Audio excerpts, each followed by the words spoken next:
ওখান দিয়ে এসে এখানে ঘাট আছে, জল নেবেন তোমরা।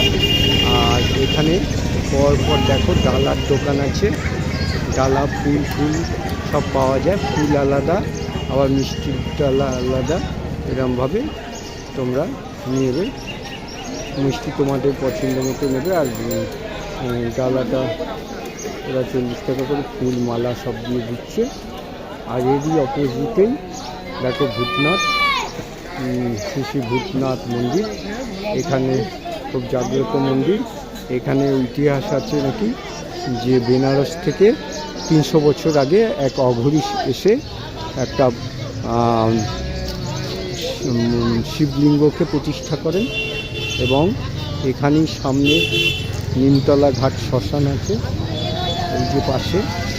এখানে প্রত্যেক দিন বাবার দুবার করে ভস্ম আরতি হয়, একবার সকাল 6টায়, একবার 8টার সময়। আর এই শ্মশানে কোনো না কোনো মৃতদেহ আসে, তার ভস্ম থেকে বাবার ভস্ম আরতি করা হয়। সবাই মন দিয়ে ভক্তি ভরে বলো, জয় বাবা ভূতনাথ, হর হর মহাদেব। আর যারা এই ব্লগটা ভালো লাগবে, তোমাদের আশীর্বাদ, লাইক, শেয়ার, সাবস্ক্রাইব যেন পাই, পরবর্তী কাজে মনের কথা পিনাকি উৎসাহ পাই। জয় বাবা।